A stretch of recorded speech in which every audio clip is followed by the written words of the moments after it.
Before we dive into the chilling events of that cursed night in Durango, make sure to subscribe, turn on the notification bell, and stay with us until the end. Because what happened inside the Cyclons nightclub is one of the most disturbing and enduring mysteries in Mexican folklore. Every detail of this story has been whispered for decades, passed from witness to witness, and still remains unexplained. If you enjoy dark legends, real testimonies, and supernatural investigations, this is your moment. Join our community and help us uncover what truly happened when the devil stepped onto the dance floor. In the early 1990s, Durango was a place where tradition, faith, and nightlife collided in the most unexpected ways. Nestled among mountains, deserts, and centuries-old churches, the city carried a dual personality. By day it was calm, conservative, and deeply religious. By night it pulsed with youth, music, and a hunger for modern freedom. Few places embodied this contrast more than the nightclub known as Cyclons, a dimly lit sanctuary of neon lights, dance beats, and youthful adrenaline. Durango had its share of myths long before the incident at Cyclons. Families whispered about spirits wandering abandoned roads, miners claimed to see shadows moving in the canyons, and elders repeated stories about demonic encounters that blurred the line between faith and fear. Holy Week, in particular, carried a strong aura of reverence.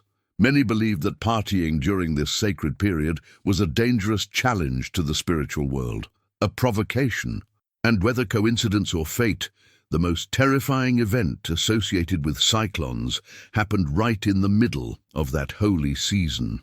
The nightclub itself had a reputation for being one of the loudest, most energetic venues in the region. It attracted locals, tourists, and young adults from nearby towns.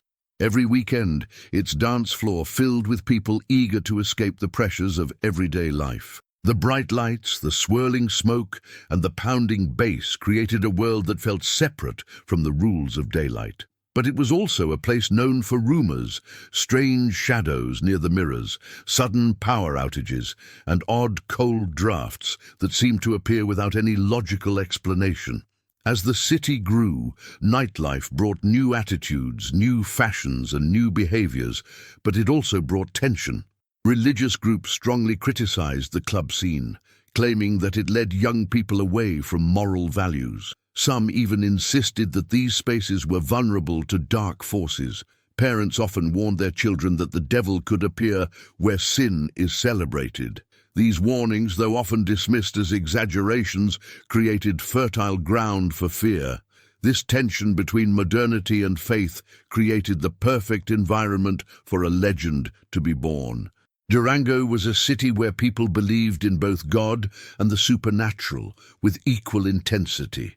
Even those who didn't consider themselves religious had grown up surrounded by stories of demons, miracles, and unexplained events.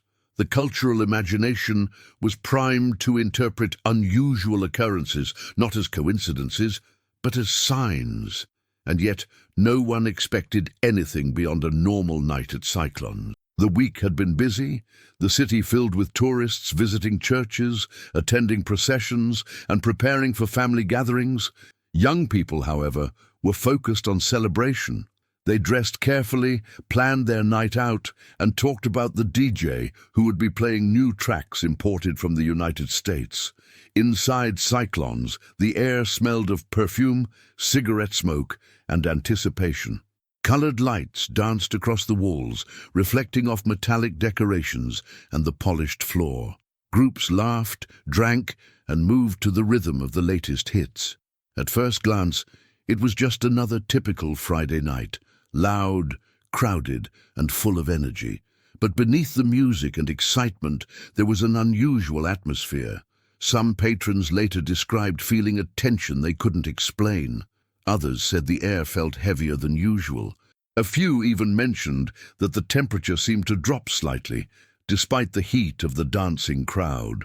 Whether these sensations were real or imagined remains unknown, but almost everyone agreed on one thing. Something was different that night. Durango, A place where stories survive for generations was about to witness an event that would transform a nightclub into a legend and leave a mark on the city's memory forever. The night at Cyclons was already in full motion when he appeared, a man whose presence would alter the course of every story told about that place. Those who saw him first described something unexpected. He did not enter in a group, nor did he look around as newcomers usually did. He simply appeared near the entrance, standing still for a moment, as if observing the room with a slow, deliberate calm. In a nightclub filled with constant motion, he stood out immediately. Witnesses later recounted his appearance with striking consistency. He was tall, dressed entirely in black, with clothes that seemed unusually elegant for the setting. While others wore bright colors or casual outfits, he wore a perfectly fitted black suit, polished shoes, and a shirt that reflected no light. His hair was dark and slicked back, giving him an old-fashioned charm, almost like he had stepped out of a different era. Yet what unsettled people most was not his clothes, but his eyes. Some said they shone too brightly, others said they were unusually deep, as if they held secrets most humans weren't meant to know. But the most chilling detail, repeated by several witnesses, was that he seemed to have no shadow. In a club where strobe lights flashed from every angle, shadows moved constantly across the floor. And yet, according to observers, the stranger's feet left no trace of darkness behind them. It was as if the light refused to touch him, or perhaps as if something darker absorbed it before it could reach the ground. When he stepped forward, people instinctively moved aside, not because he pushed through the crowd, but because something in him commanded space. He walked with a smoothness that felt unnatural, drifting between dancers in a way that seemed choreographed. The music pounded, lights flickered, but around him there was a strange stillness, a pocket of silence that contrasted sharply with the chaos of the club. He made his way toward the center of the dance floor, where a group of young women stood laughing and talking. Among them was the girl who would become the central figure of the story, the one who danced with the stranger, the one whose life would change forever. She later said she felt a sudden warmth behind her, a presence that made her turn even before he spoke a word. Their eyes met, and everything around her seemed to fade. Witnesses noticed the moment instantly. The stranger offered his hand without a smile, without a word, simply extending it as though the invitation was not a choice, but a certainty. And she, captured by something beyond understanding, placed her hand in his. From that moment on, the atmosphere inside Cyclons began to shift. Some people claimed they heard a faint buzzing sound, as though the speakers were malfunctioning. Others felt a sudden drop in temperature, like a cold wind had slipped through the room. A few stepped back, sensing instinctively that something was wrong. But the majority continued dancing, unaware of the darkness gathering around the couple in the center. As they began to dance, the crowd parted in a natural circle, giving them space, as if some invisible force pushed everyone away. Their movements were synchronized, eerie, almost too perfect. The stranger led with effortless precision, guiding the girl through spins and steps she had never danced before. Her friends watched in fascination and growing fear, noticing that her expression was changing from excitement to something else, something closer to trance. The lights above them flickered. The DJ tapped the side of his equipment, confused by a sudden interference in the audio. For a moment, the music warped into a deep, distorted echo. Then someone near the bar whispered, trembling, "Who is that man? He doesn't belong here." They were right. He did not. At first, the dance between the young woman and the stranger looked hypnotic, the kind of moment that would draw admiration in any nightclub. Their movements were fluid, perfectly in sync, as if they had known each other for years instead of seconds. But beneath that elegance, something far more disturbing was unfolding, something subtle at first, then impossible to ignore. The girl, according to friends, was not an experienced dancer. Yet she moved with unnatural grace, following the stranger's lead as if guided by invisible strings. Every time he turned her, her hair floated behind her in slow motion, as though the air around them had thickened. People watching began to feel uncomfortable, unable to explain why the dance felt wrong. One witness later said it was beautiful, but in the way a snake is beautiful right before it strikes. The music seemed to bend around them. While the rest of the club heard the usual mix of early 90s dance hits, a few swear the sound near the couple changed, slowing, deepening, echoing. The DJ raised his head more than once, confused by interference that seemed to come from nowhere. His equipment flickered with red warning lights he had never seen before. Yet no matter what he did, the distortion grew. On the dance floor, the crowd gradually pulled back. It wasn't fear yet, just a strange instinct, an invisible pressure urging them to give space. Some described it as a sudden heaviness, like the air had turned to stone. Others said their skin prickled, as if static electricity surrounded the couple. A few felt an unexplained coldness across their arms, but all attention was focused on the girl's expression. What began as excitement shifted into something darker. Her smile faded, her eyes widened. Several witnesses say she began breathing faster, as though she wanted to stop but couldn't. She moved mechanically, following the stranger with perfect precision, even as her body tensed, as if fighting against her own limbs. Then the lights above them began to malfunction. The strobe lights flashed erratically, some turning completely off, others flickering so rapidly that the room blurred into shadows and broken images. For brief moments, the stranger's silhouette appeared distorted, too tall, too thin, or positioned at an angle that defied normal posture. People blinked repeatedly, convinced their eyes were playing tricks. It was during one of those flashes that the first scream erupted. A girl nearby swore she saw something horrifying. The stranger's feet were no longer feet. In a split-second strobe, she saw what looked like hooves, split, dark, reflecting the red light from the disco ball. When the lights blinked normally again, they looked like regular shoes, but her scream triggered a chain reaction. Others stepped back. Someone dropped a drink. Whispered panic spread across the room. The young woman dancing with him suddenly gasped, clutching her partner's shoulder as if losing balance. She stumbled, and for a second, witnesses saw the stranger tighten his grip with unnatural strength, pulling her back upright with one hand, effortlessly, almost violently. Her friends tried calling her name, but she didn't seem to hear them. Then came the smell.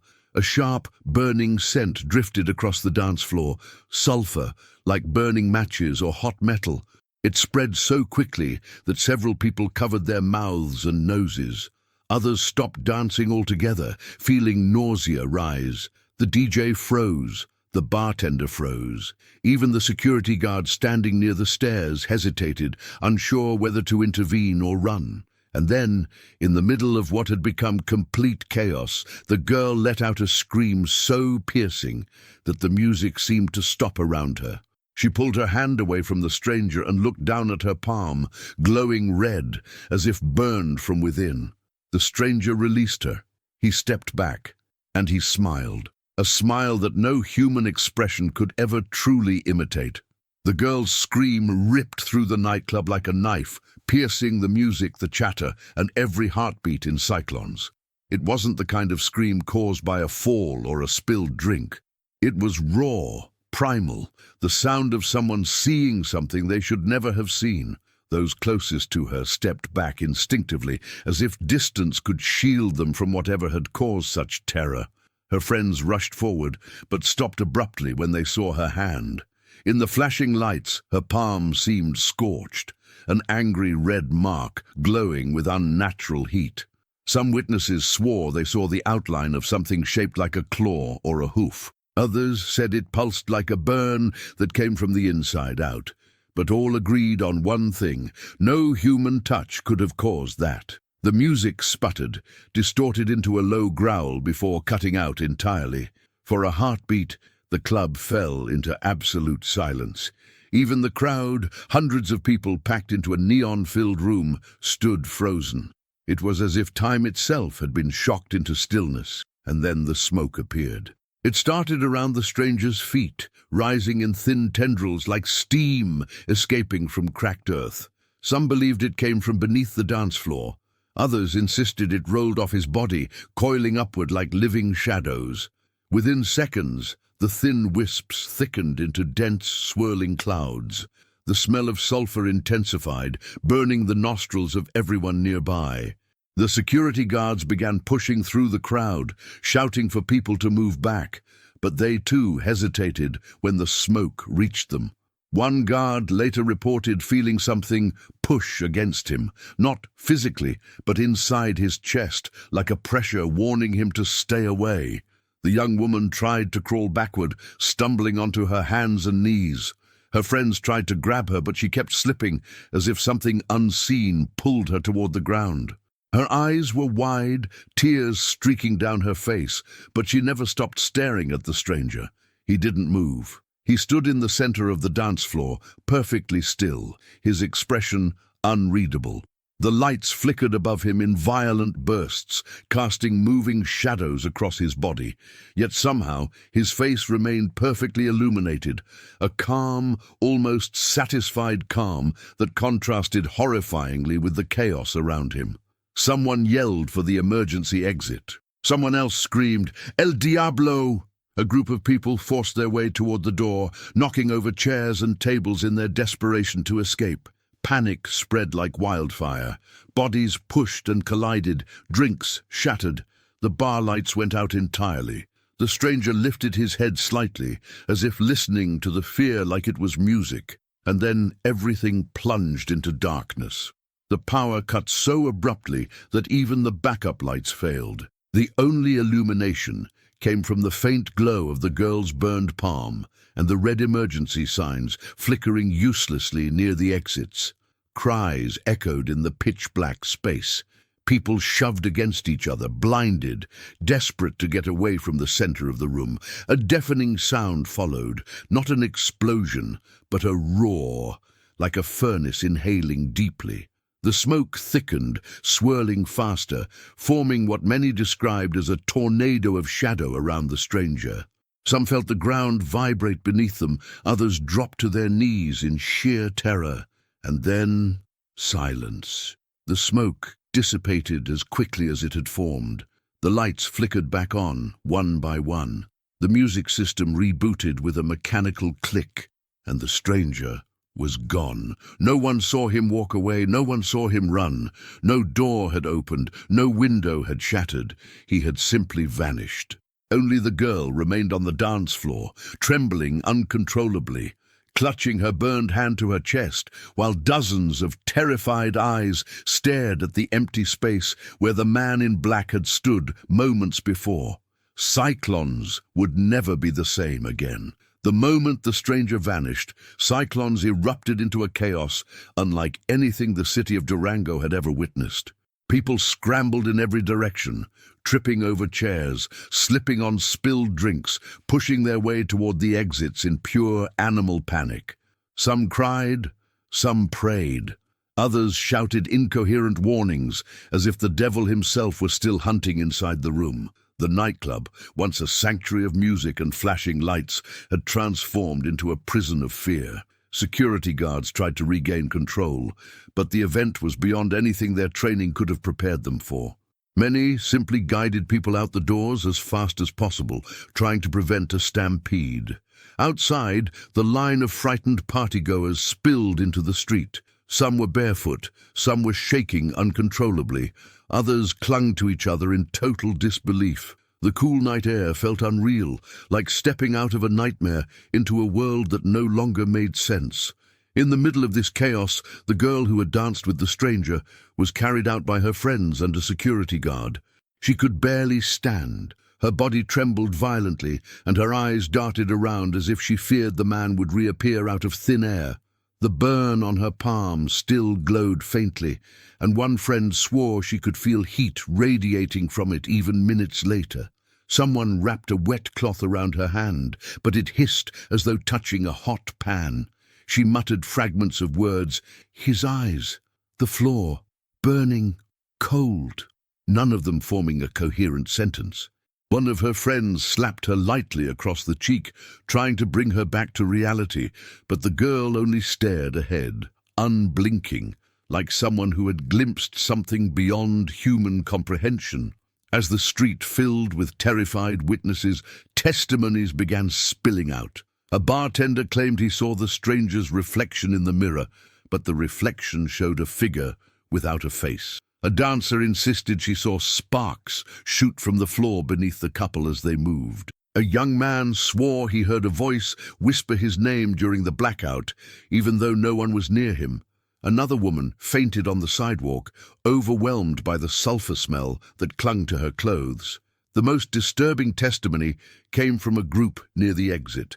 They said that during the few seconds of total darkness, they saw two red glowing points, like embers, floating near the ceiling before disappearing. Many believed these were the stranger's eyes, watching the chaos unfold, satisfied with the terror he had left behind. As the crowd thinned, some people began walking home, too afraid to wait for taxis. The streets of Durango felt different, colder, quieter, almost as if the city itself was holding its breath. Church bells in the distance rang faintly, echoing through the empty roads. Heavy clouds rolled across the sky, and a stray dog barked at nothing visible. The girl's friends half carried her down the sidewalk, trying to get her to safety. She stumbled repeatedly, whispering that he wasn't human. They glanced over their shoulders constantly, fearing the stranger might appear behind them in another puff of smoke. At one point, the girl screamed and clutched her friend's arm. She pointed at a dark alleyway, insisting she saw a silhouette watching them. Her friends looked, but saw nothing. They quickened their pace, almost dragging her, desperate to reach her home before something else happened. By the time they arrived, her parents were awake, alerted by frantic phone calls. When they saw the mark on her hand, their faces drained of color. Her mother crossed herself multiple times. Her father refused to let anyone speak the stranger's name inside the house. And that night, according to the family, no one slept. The girl claimed she heard footsteps outside her window. Her brother said he felt something tug his blankets, and the parents reported hearing soft breathing in the hallway, even though every door was locked. The devil may have disappeared from Cyclons, but many feared he had followed her home. The night after the incident at Cyclons was only the beginning of the terror that would follow the young woman and her family. While the nightclub itself became a symbol of fear throughout Durango, the true horror unfolded inside a small, modest home where no one felt safe anymore. The stranger had disappeared from the dance floor, but the feeling of his presence, according to the family, had only grown stronger. The girl barely slept during the first night. Every time she closed her eyes, she saw flashes of the stranger's smile, the smoke rising around him, the moment her palm began to burn. She kept replaying the dance in her mind, searching for something she might have missed, some sign that could have warned her. But the more she remembered, the more she realized she had never truly felt in control. She had been guided, moved, manipulated, as if her body no longer belonged to her. Her mother placed a bowl of holy water near the bed. Her father sat awake in a chair in the hallway, gripping a rosary. They tried to tell themselves they were overreacting, but the atmosphere in the house felt wrong, too cold, too heavy, like a storm that refused to pass. Around 3 in the morning, the first strange sound echoed through the house. Breathing. Slow, deep breathing. Not the girls, not the parents, not the siblings. It came from the hallway.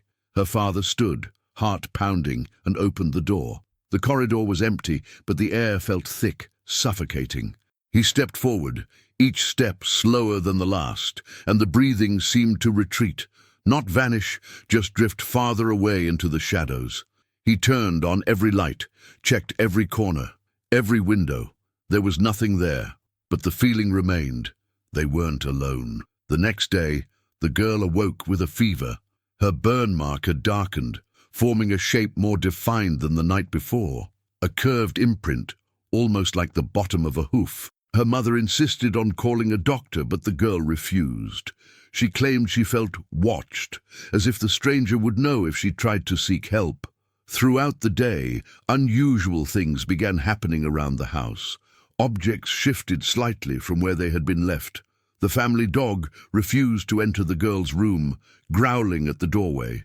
Mirrors fogged up, even when the room was cold.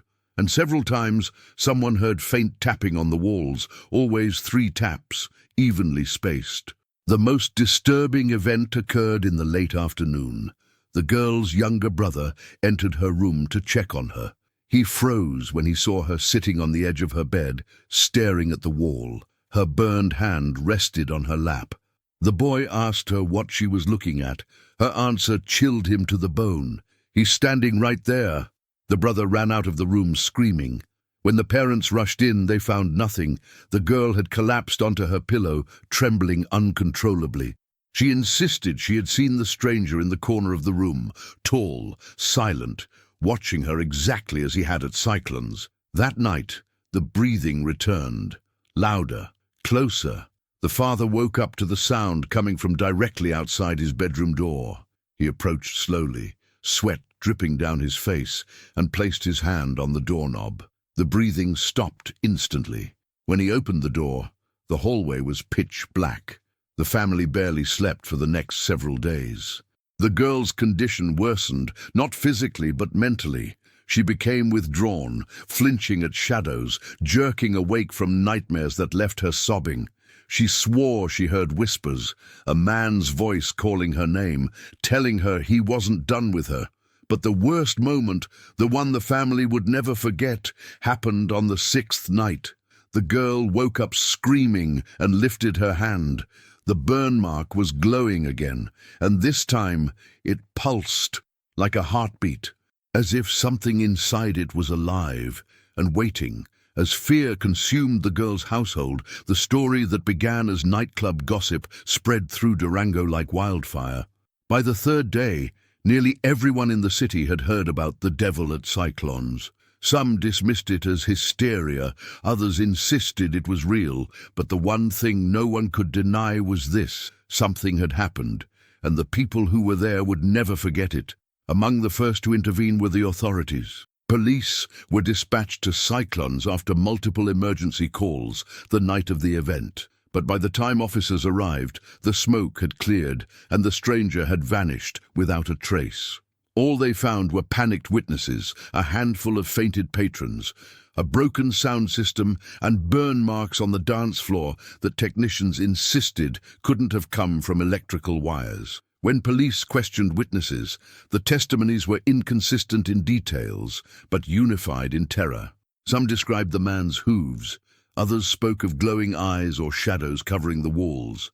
A few claimed they saw the stranger levitate during the power blackout. What confused investigators most was the fact that dozens of people, many sober, insisted they had seen something beyond human. The police chief at the time dismissed the event publicly, calling it mass panic brought on by alcohol, lights, and superstition. But privately, officers admitted the club felt wrong, with several reporting cold spots and static electricity lingering long after the crowd had dispersed. The girl's case eventually reached them as well. Her mother arrived at the station, carrying her daughter's burned hand wrapped in cloth. She begged the officers to help, insisting that the man had followed them home. When they unwrapped the hand, the officers recoiled. The mark was too deep, too symmetrical, and too defined to be from a human grip. One officer crossed himself. Another recommended the family speak to a priest, claiming this was not something the police could handle. And so the priests came next. 2 local priests agreed to visit the house. When they stepped inside, they reported an immediate heaviness in the air. One of them described hearing faint breathing, though he saw no one near him. The other said the shadows in the hallway seemed to stretch unnaturally long. When they entered the girl's room, she turned her head slowly toward them, as if someone had whispered in her ear. Her eyes were glassy and her skin was pallid. She clutched her burned hand to her chest. When one priest approached her with holy water, she recoiled violently, her face twisting into an expression of pain, or fear, or something else entirely. The priest sprinkled holy water anyway. The reaction that followed left both men shaken. The lights flickered. The girl's body arched back, as if an invisible force had jerked her upward. A loud crack echoed through the room, the sound of the wooden dresser slamming against the wall. The priest dropped the bottle. Holy water spilled across the floor, sizzling as if touching hot metal. The other priest pulled him away, yelling for them to leave. They ran out of the house, pale and trembling. That evening, they contacted the church hierarchy. Their message was simple: we believe something followed her home. Meanwhile, Cyclons became a magnet for curiosity. People gathered outside its doors, waiting for someone to explain what had happened. The owners insisted on reopening, claiming it was all a misunderstanding. But fate had other plans. During a routine inspection, city officials found electrical burns on metal structures, deep scorch marks beneath the dance floor, and clear evidence that the building's temperature had spiked far beyond normal levels during the incident. No machine, no DJ system, no light fixture could produce heat that intense. Unable to provide a logical explanation, the city quietly ordered Cyclons to shut down until further notice. It never reopened. To this day, locals say the building remained abandoned for years, eventually demolished, not because of structural damage, but because no one in Durango wanted to risk what might still be inside. In the days that followed the closure of Cyclons, Durango descended into a state of panic the city hadn't experienced in decades. It began with whispers, quiet conversations between neighbors, cautious mentions at church, and hushed voices in the markets. But by the end of the week, the whispers had evolved into a full-blown wave of fear that gripped the city with unrelenting force. People who had never set foot in Cyclons swore they felt something change in the air that night. Rumors spread faster than facts. Every story grew darker with each retelling. Parents warned their children not to go out after sunset. Students spoke about demonic apparitions appearing near schools. Taxi drivers refused to pick up passengers near the nightclub street. Even seasoned bargoers admitted they were too afraid to go out. But the most unsettling detail was this: the fear wasn't confined to those who believed the supernatural story. Even skeptics felt something was wrong. For many, the mere possibility that the devil had appeared during Holy Week was enough to rattle the city's sense of spiritual safety. Durango had always been deeply religious, a place where tradition shaped identity. To have a demonic legend born in the heart of its nightlife cut straight through the cultural fabric. Local newspapers quickly caught wind of the hysteria. Some published sensationalized headlines: Demonio en discoteca, jóvenes testifican aparición infernal, el misterio de Cyclons, entre la fe y el terror, ciudad entera exige respuestas. Others took a more skeptical approach, ridiculing the story or attributing it to mass intoxication, but neither perspective calmed the city. If anything, the divisions between believers and skeptics only fueled the tension. Conversations grew heated. Families argued. Teenagers dared each other to walk past the abandoned nightclub at night. The event also sparked a surge in religious activity. Churches overflowed. Priests added extra masses. Lines for confession wrapped around buildings. People prayed not just for protection, but to understand what had happened, to make sense of the darkness whispered in every corner of the city. Then came the personal accounts, dozens of them. People claimed to see shadows shaped like horned figures lurking near alleyways. Drivers reported passing a man dressed in black walking alone in the desert outskirts, only for him to vanish when they looked in the rearview mirror. Several households claimed their pets refused to enter certain rooms. Others said they felt watched whenever they stood near windows at night. Most of these claims were likely fueled by fear. But one testimony stood out, from a woman who lived 2 blocks from Cyclons. She insisted she saw a man in a black suit standing at the end of her street at midnight. She described him as motionless, head slightly tilted, as if observing the houses. When she blinked, he disappeared. She refused to sleep in her own home for 3 nights afterward. But while the city spiraled into hysteria, one thing remained mysteriously silent. Cyclons itself. No one dared go near the building. Windows stayed dark. The sign hung crooked, swaying in the wind. Some claimed that at night, faint music could still be heard from inside, a slow, haunting melody that didn't match any known song. Others swore that a sulfuric smell lingered in the air around the club, even weeks after the incident. And then there were the nightmares. People who had never been inside Cyclons reported experiencing vivid dreams. Dreams of the dance floor, flashing lights, and a faceless man in a black suit extending his hand toward them. Many woke up screaming, convinced they had been chosen next. The city reached such a state of collective fear that local authorities eventually issued a statement urging the population to remain calm and reminding them that no evidence supports supernatural claims. It didn't help. Durango had already made up its mind. Cyclons was cursed. The devil had danced there, and the city would never forget it. As Durango drowned in fear, the girl at the center of the legend continued to spiral deeper into a darkness no doctor, priest, or family member could explain. What had happened at Cyclons had marked her physically, mentally, and, according to many, spiritually. The burn on her palm no longer looked like an injury. It resembled a symbol, a brand. Some said it was shaped like a hoof. Others swore it looked like an inverted crescent. But everyone agreed on one thing. It grew darker each day. By the end of the second week, the girl rarely spoke. She avoided sunlight, refused to eat, and wouldn't let anyone touch her burned hand. Her once bright personality had dissolved into a trembling shell of fear. She barely slept, and when she did, she jolted awake, screaming before she even opened her eyes. Her family tried everything. Prayers, counselors, holy water, even traditional cleansing rituals. Nothing worked. The sense of a presence in the house only grew stronger. On the night everything changed, the girl asked to sleep with the lights on. Her mother sat beside her bed, clutching a rosary so tightly that the beads dug into her skin. Her father patrolled the hallway, determined not to let anything or anyone come near his daughter again. The house was silent, save for the distant barking of dogs outside and the faint whistle of the wind. Around 2:30 a.m., the temperature dropped. The cold was sudden, violent, the kind of cold that feels unnatural, like it comes from inside the walls rather than the air. The mother rose from her chair, rubbing her arms, confused.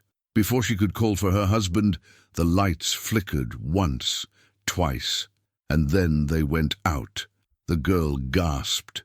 Her breathing quickened. Her mother grabbed her hand, only to recoil because the girl's burned palm was hot, burning hot. The mark glowed faintly in the dark, pulsing like a heartbeat. The girl whispered, "He's here." The mother screamed for her husband. He rushed into the room with a flashlight, but the light flickered uselessly, dying in his hand. Darkness swallowed everything. From the hallway came the familiar chilling sound, breathing, slow, deep, heavy, not human. The father reached blindly for the light switch, flicking it repeatedly even though the electricity was gone. The breathing grew louder, closer, moving through the darkness toward the girl's bed. The mother sobbed, reciting prayers through trembling lips. The girl curled into herself, clutching her glowing hand against her chest. Then the smell hit them, sulfuric, burning, acrid, the same smell that filled Cyclons the night of the dance. The father lunged toward the door, shouting for the creature, or whatever it was, to leave his daughter alone. But the moment he stepped forward, something shoved him back with tremendous force. He slammed into the wall, knocking the breath out of him. The mother screamed. The girl began sobbing, whispering, I'm sorry, I didn't know." The breathing stopped. For a moment, the house was silent, utterly still. Then the girl's bed began to shake. The mattress lifted slightly off the frame, as if pulled upward by invisible hands. The girl shrieked in horror.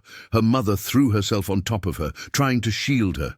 The father stumbled forward again, desperate, but he felt something, an icy hand, or the illusion of one, grip his wrist and hold him in place. And then a deep, rumbling voice filled the room. No words, just a sound that vibrated through the walls, through their bones, through the very air. The mother fainted. The father fell to his knees. The burned mark on the girl's hand burst into bright red light, and the girl let out a scream so piercing it seemed to split the night in half. The lights flicked back on, and everything stopped. The bed fell silent. The breathing vanished, the smell dissolved. The mark on the girl's hand darkened instantly, fading like a dying ember. The parents stared in horror as their daughter collapsed into unconsciousness.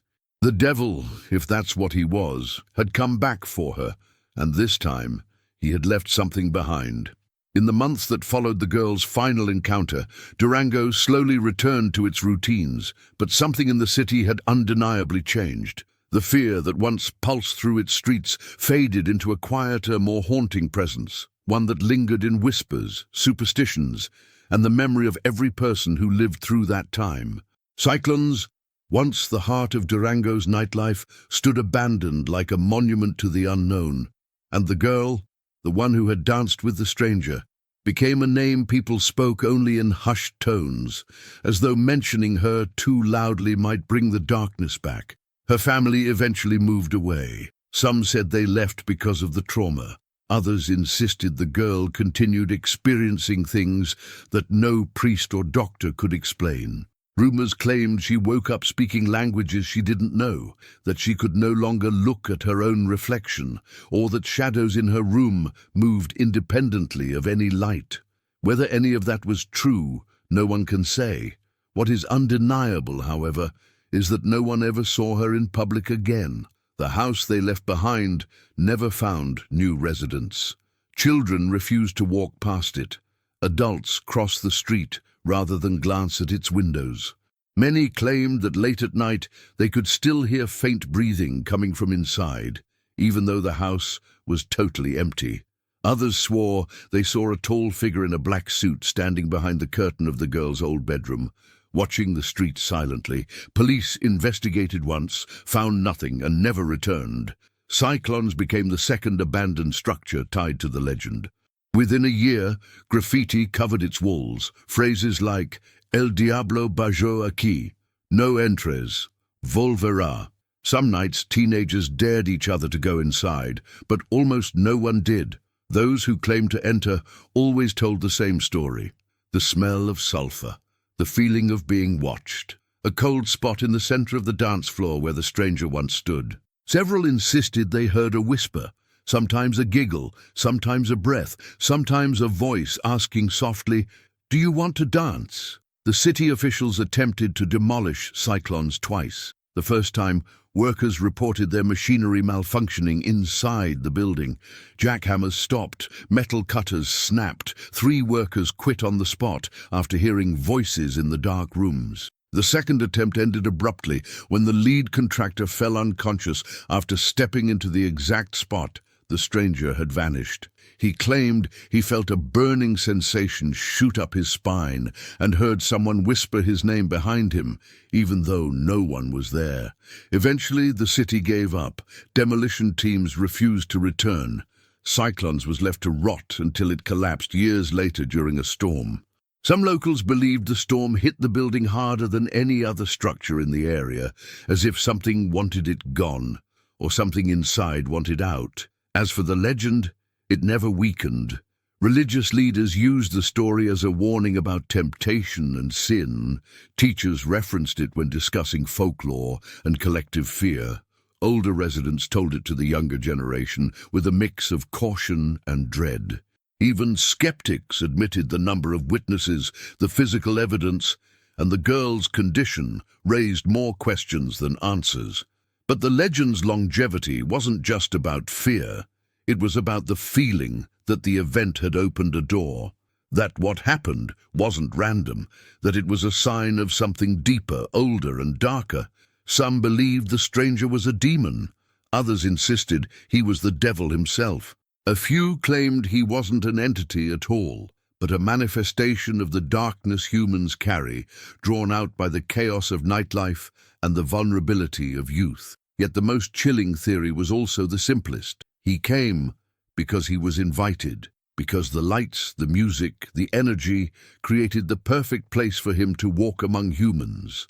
Durango eventually healed, but never truly forgot.